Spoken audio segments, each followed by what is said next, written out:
Hi, my name is Ozzie Jurock, and I'm the publisher of the very quirky and quaint OzBuzz, who prides itself on meeting people that have extraordinary achievement in their field. And today it gives me enormous pleasure to welcome Janet LePage, who is the CEO of Western Wealth Capital, whose achievements are really very astounding. I mean, it's transacting over $1 billion in real estate, buying 50 apartment buildings, 10,000 units, and all that in maybe something under 5 years. Quite extraordinary. I'm excited to hear the secrets on how she did it. And so first of all, welcome, Janet. Thank you, Ozzie. So tell us, what are some of those secrets? I know that you are quite firm with some of the things that you care about. For instance, you have the 3 S's. What do they stand for? The 3 S's. I often, this really came up on a Monday morning. You know, many times you wake up and there's a lot ahead of you, whether it's getting the kids ready for school and then you've got a week and travel and everything. And so what I say to myself and my mind, it's really your mind that plays that trick on you, like you can't do it, you can't get through it. And so my first thing is shut up. That's my first S. And that's not me, that's my, that conscience telling you can't do it. I tell it, shut up. Second is, you got to suck it up. And then the third is step up. And when I do it in that order, I've shared that with people and they go, that's really harsh. Well, I believe that conscious in you needs a harsh message back because it really can stop you from so many things. So mine is shut up, suck it up, and step up. And quite often by the end of the day or the end of the week, what seems so daunting, whether it was an hour task to a day task to a month task, you get it done. And you might just have to be a little firm with yourself along the way. Yeah, I think that's amazing that it's so true. It makes so much sense. We need that focus, and we need to tell ourselves that we can do it because we can do so much more. I mean, you're the living example of it. But you also are juggling a lot of things in your life. I mean, you have kids, and you have a home and a business, and so you have the 3-legged stool that you look at. One of the things a few years ago that I really struggled with, my children, when we started this company, were 0 and 1. And so they were very close in age and a lot going on. And so you were struggling and juggling every part. And one of the things that got very clear is that for this to work, all 3 legs of that stool have to balance. It doesn't work if one of the legs fall out. And it's a visual that I keep in my head because it's so clear, showing myself falling over. And with those legs, one of them is family. Family being kids, being the marriage, being the health of how they're doing at school. It's really that home place that you go to, that we're a unit and we're in harmony. The second is personal, being health, well-being, relationship with yourself, your goals are being set, that you feel good and confident within your own being, everything from weight and physical activity to friends, to social relationships, and finally work. Work plays a very large part in my personal desires, my drive. And so really balancing that as I've grown, I don't believe you balance that stool in a given day. It's not possible. I really put focus on balancing the family piece in a week, my children, how much I'm with them. But the entire stool, it's really in a monthly basis. Did I get time with friends that really matter to me? Did I get a date with my husband? Did I achieve the goals that I set out for work in that week, whether it's myself or watching my team achieve those things? And when it's off kilter, I'm off kilter. And so I've heard a lot about different people who have different priorities, but it's important to feed each one of those. When you step away from one of those stools for too long, one of those legs, you will fall. And I mean, I've fallen countless times, and that's why I'm so committed to it, because I've seen the side when you lose a leg. Well, I think this is really important. I mean, I think I talked to you once, and you went to work for 3 hours, and you picked up your son and a friend, then you took him to a laser tag, and then where your EA joined you with a glass of wine and a paper cup for each of you, and then you went through an entire week of actions and calendars and planning. And so you balanced that day while you were doing something for the family, while you were doing the planning for the work. It's not graceful. You know, often people come to me and go, how does it all come together? I go, oh, no, it's not graceful. But if you're aware of those pieces, it gets done. It's not conventional. But gosh, my son and his friend had a wonderful play date. They got to play laser tag. They got to shoot some game. I felt controlled for my next hour. I was going to sit there and just watch them. They don't care about me. So it was a win-win for everyone. And that is very common in my life. That's why I find it interesting that you also restarted sort of something for yourself, like field hockey. Oh, gosh.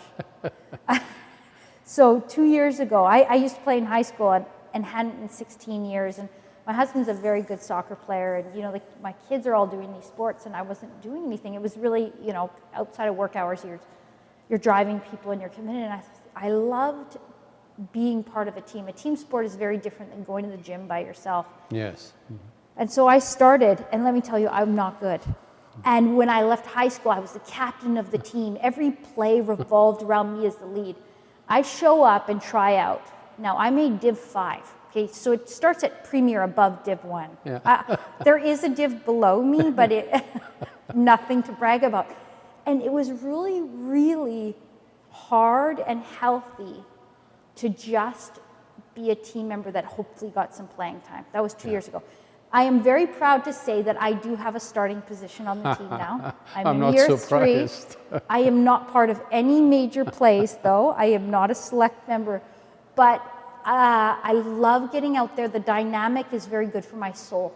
It is good for me. And it was amazing to have my children see me go back into a sport and say, you know, our team's the Vipers. They think that's great. But it is good for your soul, and when your soul's good and when your heart's full, you're clear and you're driven, even though it's exhausting. The more I found that you almost step out of the office and challenge yourself, your brain opens up and is accepting of new ways or new ideas. So it's been good for the health. It's been good for my confidence or ego to be realized, well, you're not that good at that, but you're still going to play and be a good team member. And it's good for your mind to go somewhere else. I think I love this. It's good for the soul. And so often when, particularly when you're more successful, and my God, 10,000 units, I mean, thousands of people working for you, in order to balance that, we sometimes forget ourselves. And I love that you go out there playing good or bad, but you're doing something that is good for your soul. That is so rare.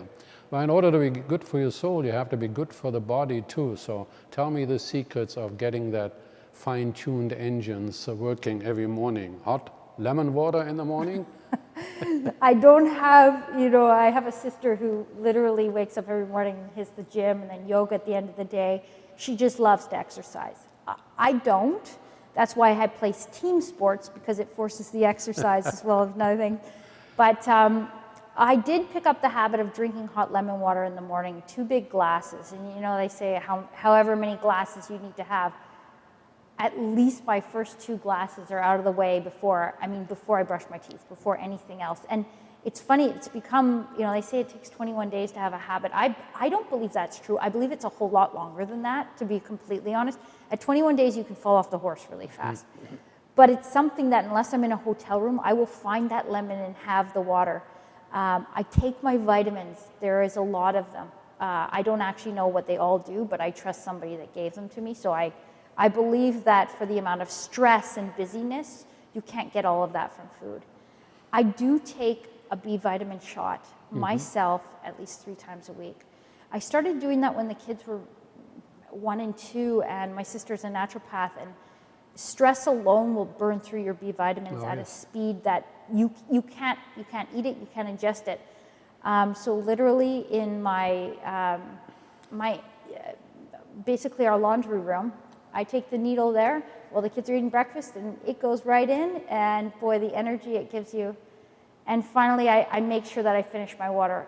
If I'm drinking wine, that means more water, but it's amazing how much energy I get if I just stay hydrated. It's not a lot of things, but it's just enough to check the boxes and make sure that when you run at a pace that I do run at, and it's never slow, at least you're fulfilling the body because it needs to keep going with you. Well, I don't know how you do it. You look great. You run a big company, you drink lemon water, I'm going to change my habit. And I will happily give you your B vitamin shot, Ozzie. Oh yes, well I'm taking my B50 complex already, so I'm with you all the way. But you have some help. You have a nanny. I do have a nanny. I have actually a lot of help. It's funny. I have people say to me, so you must have a lot of help with your children, or you must not see them a lot. And actually, that's not true at all. What happened a few years ago, and a lot of this has to do when you fail, you figure out a new way. And it is really important to me that I drop off or pick up my children from school every day. There's probably one day a week where neither happen, but the rest happen. I must be in their school at least for a half a day, one day a month. I drive every field trip. So to do all of these things and be present when I'm not at work, I outsource or have help for all of the things that I believe are not value either towards work or towards my family. So at 7 in the morning, our nanny arrives. I get up early, I either work out or I work. But at 7, our children wake up. At that time, I'm completely present. Somebody else is making breakfast, somebody else is packing lunches, but I eat with them. Or I can sit on the couch and read a book with them because I can't do both. On Fridays, I don't have that help. I finally show up at school and I am literally panting, my hair's frazzled, I've yelled at them, and I look at some of the moms and I go, you do this every day. I can't believe it.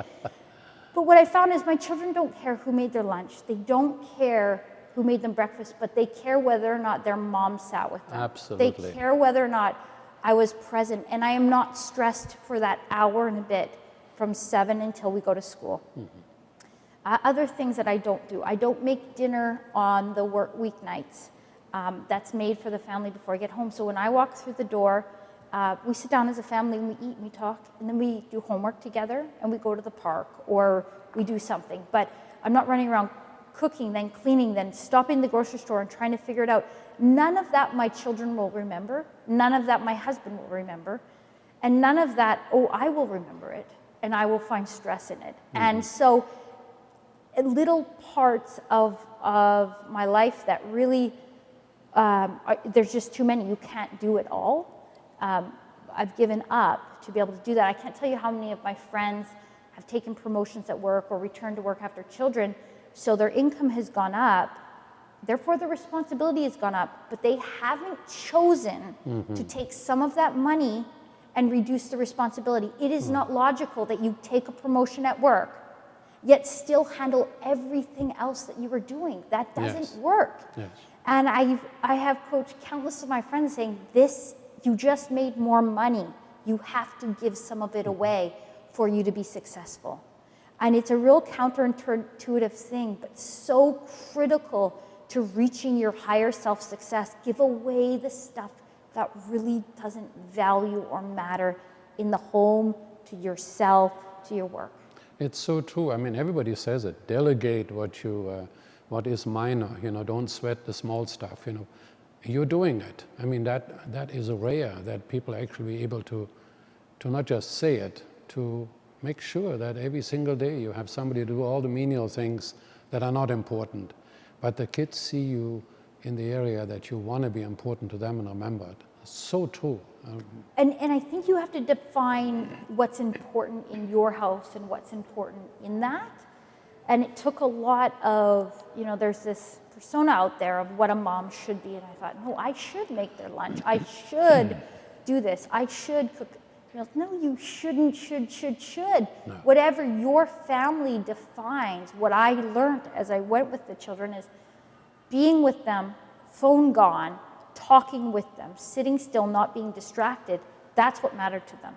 So having to remove everything that caused those distractions was imperative to what I saw was meaningful to them.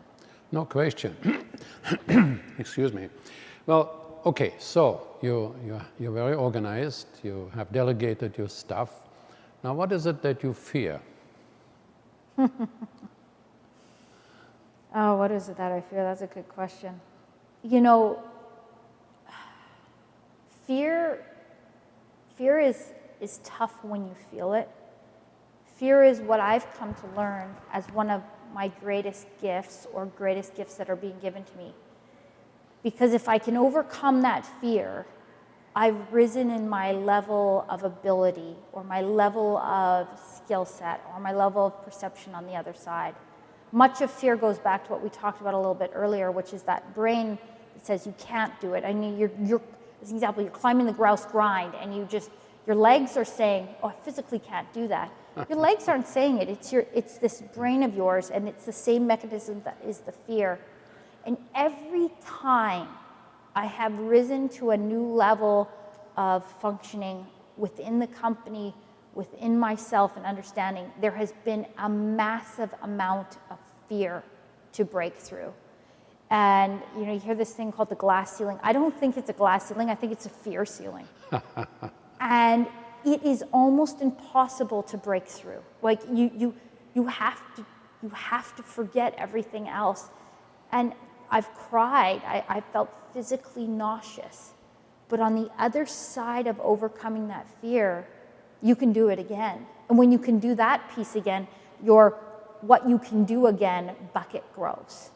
And your tools within that bucket grow. So I often encourage people to go, "Oh, I'm too scared," or I feel like I can't do it. I go, "You've got to do it. Do part of it. Do something. But once you've done it once, you've got this." Yeah, I think that is really the secret of achievement, because everybody's going to be scared about something. The first time you make a public speech, you have to have some fear. You have to be apprehensive. You want to do a good job. People look at you. And so if you said, "Oh, I'd rather not do it, I can't do that," you miss the enjoyment that comes when you actually have achieved it and people applaud you. Or maybe not even applaud you, but they look at you with respect. Whatever it is, you did it because you overcome the fear. Now, you must have had an enormous amount of fear. I mean, you buy one building at 300 suites, you have to arrange the financing, you have to find investors. That is a normal thing for one person's lifetime achievement, buying one building of 300 suites. You buy 10,000 in 5 years. You're not even 40 yet, So talk about fear. Very much so. Thank you. Well, you also say that you obviously you manage your day and you manage your health, but you also make a really interesting statement. You wrote that nice chapter in the book, Real Estate Action 2.0, where you point out the fear factor and overcoming it. But your saying was that manage your week, don't let your week manage you. That is being proactive, not reactive to the day, I presume. Over time, when I would look at weeks that felt good on a Friday versus weeks that didn't, it was about who controlled that week, whether that week controlled me or whether I controlled that week. And I have to say, I don't do it every week because sometimes it gets away, but I make a point that come Friday, I know everything that's happening the following week. I also know what's not happening the following week, and I plan for it.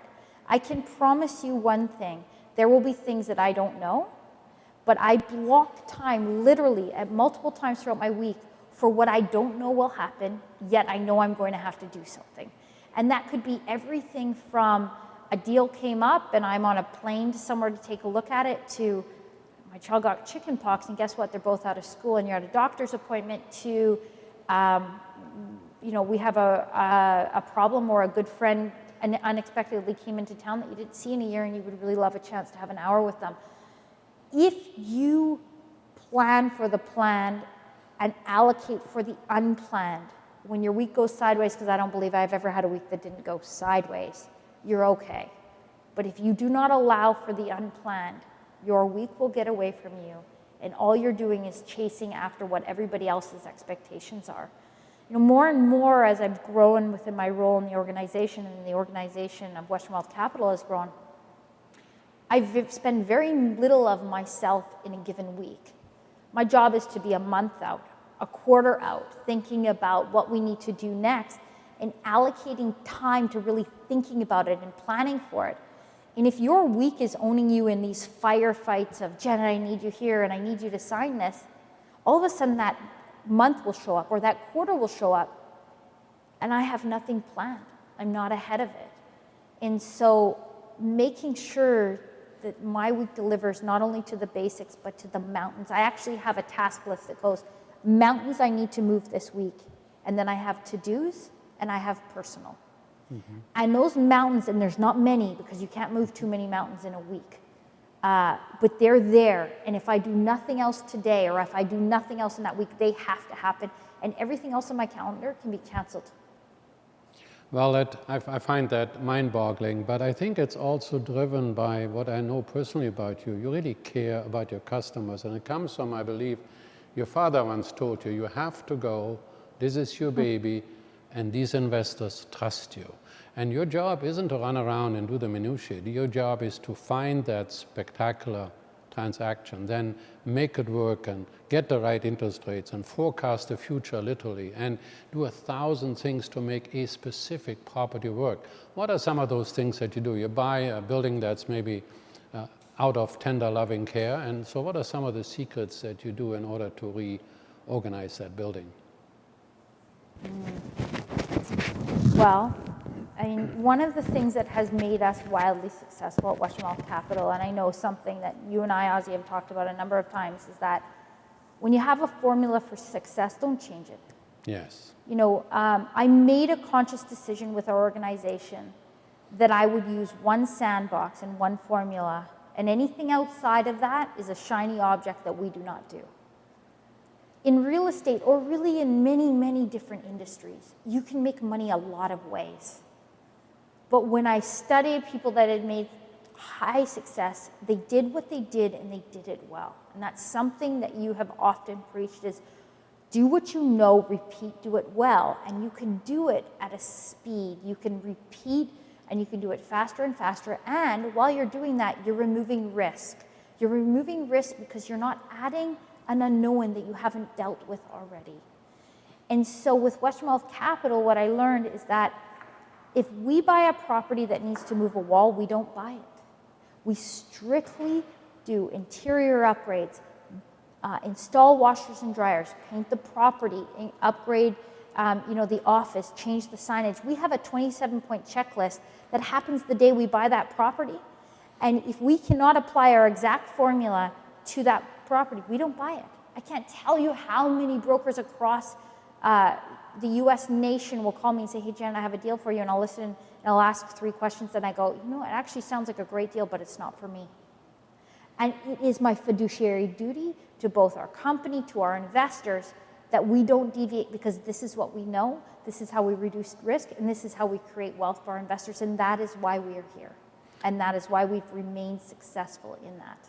Well, first of all, your system of the washing machine dryers, it's sort of simple to think about it, but nobody's really put it to the wonderful height that you put it.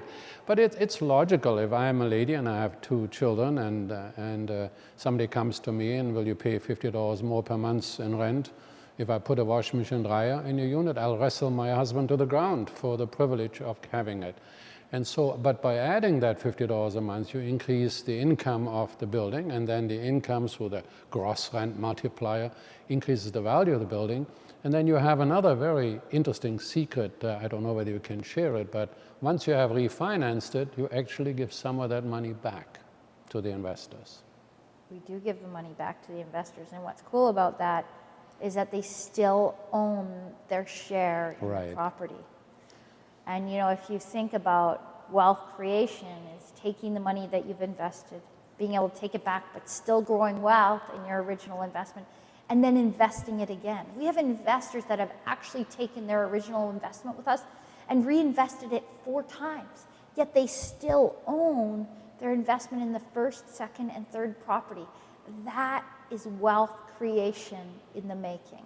And it's very rewarding to be able to share with our investors and actually watch that money move along from building to building and investment to investment. Yeah, and when you listen to it first, it sounds almost impossible to achieve, but you literally do pay 30% back, often within 18 months, and another 30% in the next year, and another. The idea being somewhere in the 3rd or the 4th year, you're almost even, have all your money back, still have a full share, still participate in cash flow. It's got to be a once in a lifetime system.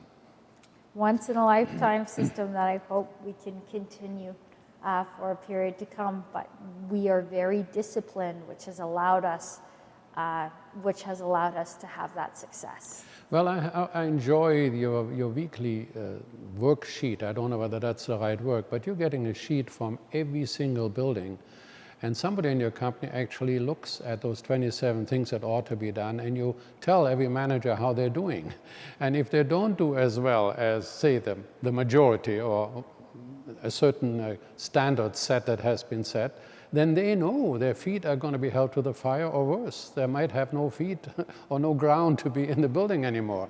Isn't that something like what you do? You have a system? One of the things, that we do that is never been happened that I'm aware of ever in real estate. So we have, I think, 5 or 6 different management companies. So these are completely different companies that are also competitors. Imagine in the same market, they're direct competitors, but they work within our Western Wealth Capital properties.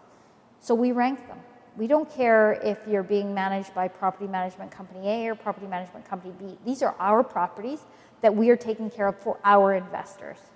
And so one of the beliefs we have is that everybody on our properties, really, they're not lazy, and nobody likes to see their name last. I don't care what it is. I don't like to be the last person on the field hockey field, never mind the last person in my job, never mind the last, it's just not a good feeling. So what we do is each week it is sent to everybody, and it is ranked how the properties are. And that doesn't matter if you're Property Management Company A or B, you're on the same sheet. And it drives a very healthy internal competition. It also has driven people to pick up the phone and go like, how are you getting that much traffic? How are you getting that many leases to your property? We're only 4 blocks away. What are you doing? Because they don't want to see their name at the bottom next week. Yeah. And boy, has it upped the game across the portfolio. Now, if you're consistently at the bottom too, it really helps for an easier conversation that maybe this isn't a right fit. Or, that the stats are showing that everywhere around this isn't a problem. Yeah. So it makes for a lot easier conversation around there is something wrong. There's no more excuses here. There's a problem with this building because no other facts are showing up anywhere else. So it removes the minutia of the he said, she said. It is a fact-based business, and it was not easy to get the management companies to be okay with it. But at the end of the day, it's not about the management companies. It's about us and our investors, and we have to do what's right for them, and I believe what we're doing is right for them. There's no question about it. People hold themselves accountable, and if they don't, maybe the fit isn't theirs, not in what you do. But before anybody should think that you're a very, very hard-nosed manager, what I like is the things that you do have in mind, first of all, the investor's return, but most importantly, the tenants that are in those buildings. I mean, on the first day, those 27 things get done. They're not promised and, we're going to upgrade the pool or we're going to put in a barbecue or whatever it is that you do on the small. They're all done on the first day. And then once people realize, hey, this company really means what they say, there's new signage out there, the grass is cut or whatever, sometimes you go into an older building, almost everything that's basic seems to be forgotten. With you, there's really nothing forgotten. It has to be done. It has to be done. We have this summer, one of our flagship giving back programs is called We've Got Your Back. And it started a few years ago when I was touring a property to buy, and they had a donation bin, and it was residents and tenants were able to give back, donate for children in need in the local school district. And I said, on many of our properties, I'm not sure I would see a lot of donations, but there's a lot of people that could use the donations. So we started a program called We've Got Your Back, which provides a backpack filled with all of the school supplies for the local school district of that property to give them everything they need so that on the first day of school they start the day off on the right foot. And so each year I come down for that day, and it's the same day across every property, across every state and city we're in. And a backpack is made available for every child. So I was in Phoenix this year at a property called Marble Creek, giving them away, and 2 police officers arrived, as well as a city councilor. The mayor had wanted to come, but she had a conflict. And I wasn't even aware or even thinking about the impact we have beyond the residents. But what they said is that when they see our signage go up, our yellow and black signs, they know that the crime on that property is going to go down. The safety is going to go up. And better families are going to be moving there. Right. And I literally had nothing to say. It took my breath away. I mean, we've been so focused on improving the residents' life, improving the lives of the people and the property management and the maintenance people that live on these properties, so they can go home at night and say, I'm proud of what I do, I'm proud of where I work, I'm proud of where I live, but never did I know that we were actually impacting the entire greater community. And that's become a big part of our mandate. The more assets we own, the greater difference we're going to make in the greater communities. And honestly, I didn't even know about that till this summer. So we are changing lives and growing wealth at the same time, and that is our mantra. Well, when you look at people, sometimes they seem to, on the outside, be a menial job to cut the grass and water the lawn or do 1,000 things, but you create an environment where people are proud in what they do, and so they should be. And so when the residents are happier, and you're putting in a washing machine and dryer, I don't have to schlep my laundry to the end of the block. But it's the other things you do. You care to find something. I know at Christmas time you have the Rent-free Christmas. The rent-free Christmas for 1 month for one family. And how do you arrive at that family? We're in the process right now. So basically, our second flagship program is called Rent-Free Christmas. And so the property management staff, so that's your maintenance folks, that's the person that cuts the grass, unplugs the toilet, installs the washer and dryers, they interact with these residents every day. So on each and every one of our properties, they get together and they have exactly 1 minute to pick a family. And the reason I give them a minute is because you know that family, it's in your gut. Right. A family that could use free rent for that 1 month so that they could take that money and make a Christmas memory that otherwise they wouldn't be able to afford to do. And just having the property management staff pick that for these people they see every day and see how their lives live, and they actually get to give it to the family. Right. You know how much further and above and beyond our staff goes, and they feel connected to Western Wealth Capital, they feel connected to our investors, all of our investment partners, and they feel connected to the residents to be able to give that. So what happens is they pick the family, and then out of all of those families, so I think we have about 40 buildings, 35 to 40 buildings under management. So 35 to 40 families will have free rent. They'll also get a gift certificate for their Christmas meal from the grocery store. And we arrive with a Christmas tree. You know, so it's got Christmas, but a family per management company, so that'll be about 6 or 7 families this year, also receive Christmas. And so we get the list from this one family that's selected of all of their wishes for Christmas presents. And we present it to the parents at the beginning of December so that they know what they're receiving, and we wrap those gifts, and on Christmas Eve when those kids are asleep, we deliver them. Isn't that wonderful? And they have their Christmas they've never had beyond.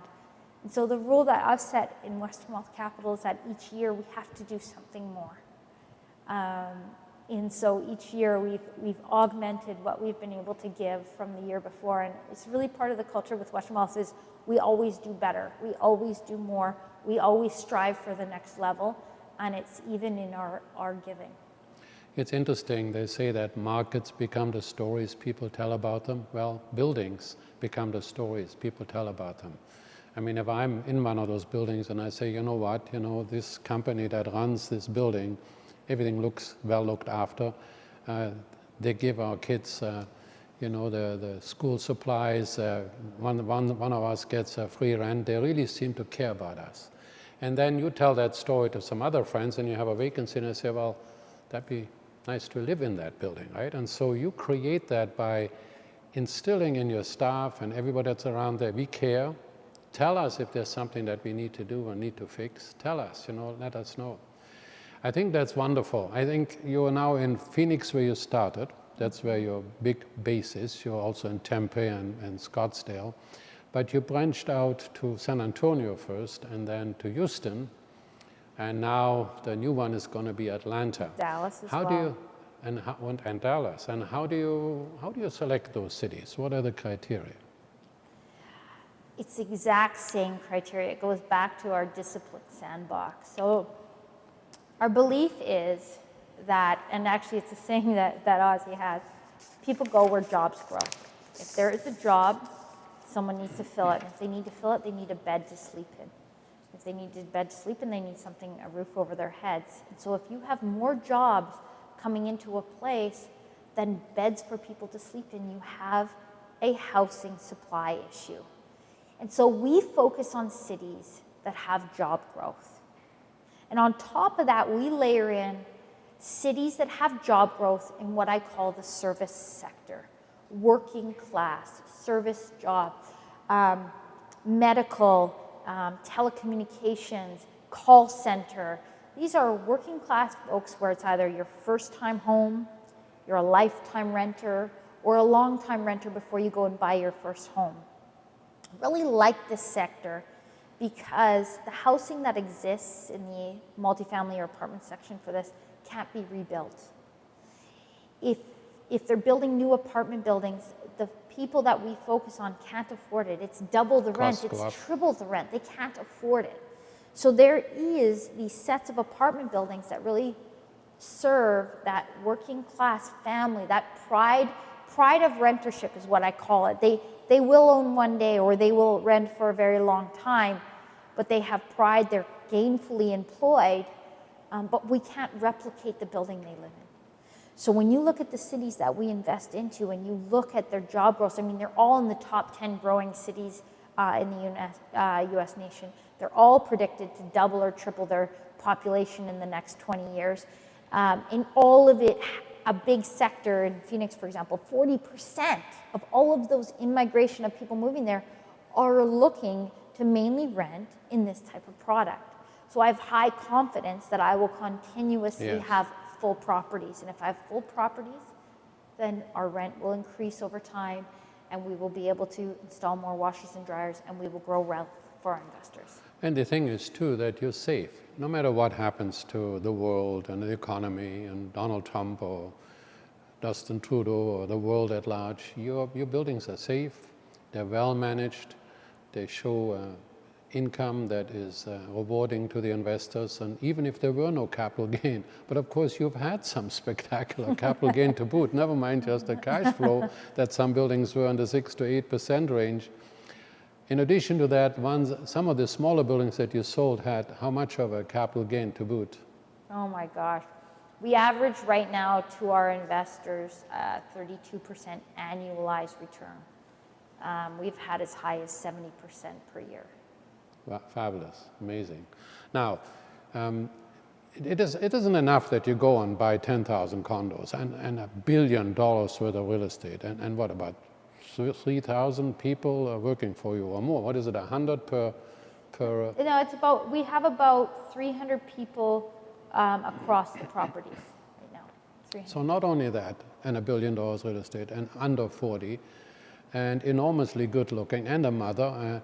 And then on top of that, you have, of course, been recognized by not just somebody locally, but by the world, because your business in Vancouver named you as a winner for the 40 under 40. And then, of course, you have been winning the very coveted Canadian Businesswoman of the Year from Veuve Cliquot, which is one of the premier champagne companies. Tell me a little bit about that award.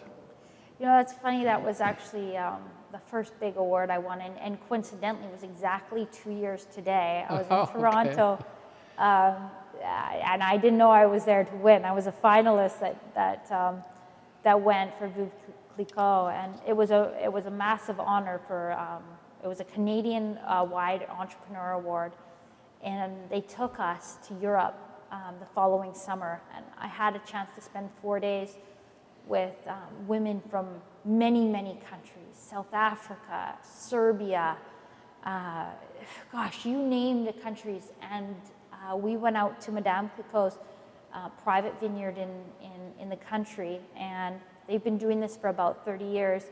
And so each country has their own select rows of vineyards. So you see a Canadian flag, and I believe it started in 78, something like that for Canadian women. And so as you walk down, each vine has a name of another woman on it with the date. So you have your own? And I have my own vine, my own Veuve Cliquot vine with my name on it. And it's a private place that what they call only family can go. So it's either their staff, apparently stars can go. But I can call it any time, and I'll be able to bring my children there one day and walk down that vineyard. But as you walk, it takes your breath away of all these women that have had success, and you have a chance to just, you know, secure it on something that's very special with a very powerful woman that started something. Canadian Businesswoman of the Year, right? Yeah. And then, of course, 40 under 40, but it's not enough for you. You had to also win the Ernst and Young Entrepreneur of the Year for Real Estate and Construction in the Pacific region as well in the same year. It was humbling. One of the greatest things that I think the awards gave was that, to be honest, when I started this company, I knew I loved real estate, and I had been, you know, I had flipped 58 homes in just 2 years, and I had bought my 3rd apartment building, but I mean, I was climbing very aggressively up the corporate ladder, and I had just had 2 children, and it was, to be honest, it was too much. But what woke me up in the morning, what got me out of bed in the morning was real estate. Really did, getting that deal, finding that deal. And my daughter was just turned 1, and I didn't want my husband to know. I needed to make the decision, and I was terrified to cut the corporate handcuff. I mean, I had an amazing job, a pension, benefits, everything, and I was going to go out and somehow make a living in this real estate thing. I had some confidence, but nothing compared to what my salary was.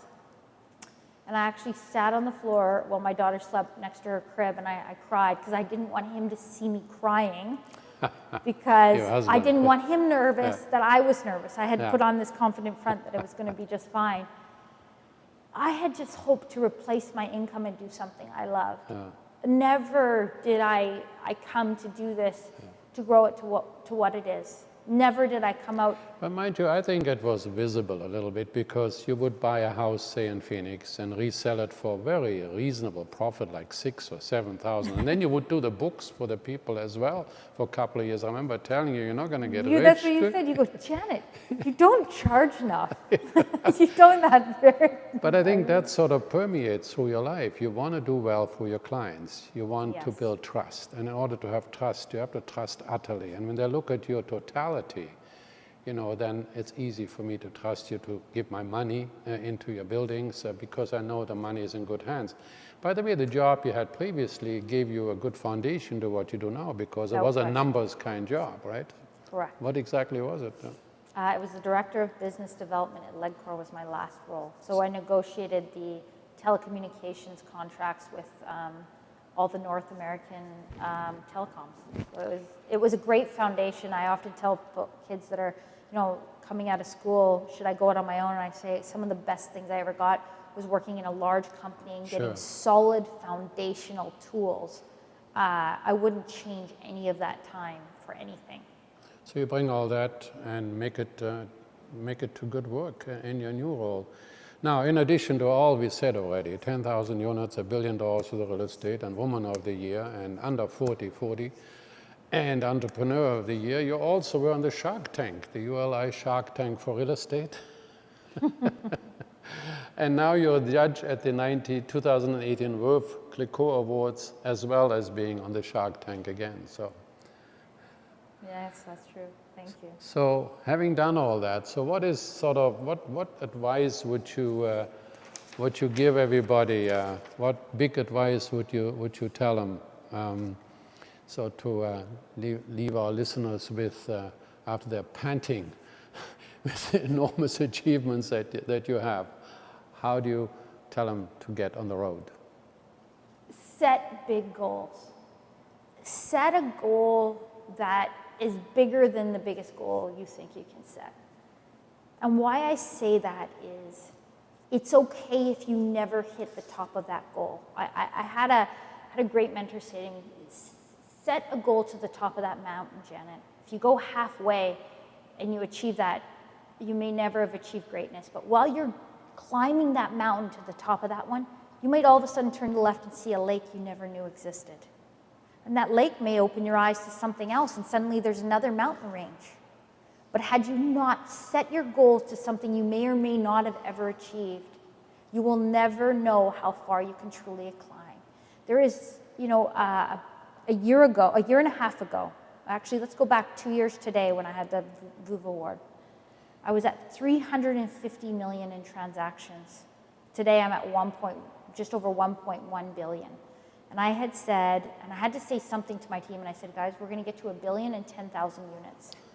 Truth is, I had no idea. I mean, I had to say something. Of course, I looked very confident to them, but on the inside, I'm going, okay. But that became a mantra in our organization. Sure. $1 billion, 10,000 units, 5 cities. $1 billion, 10,000 units, 5 cities.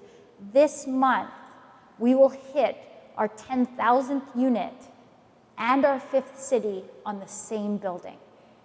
I am telling you, 18 months ago when I made that statement, I didn't know 350 million, 3 times growth in 18 months.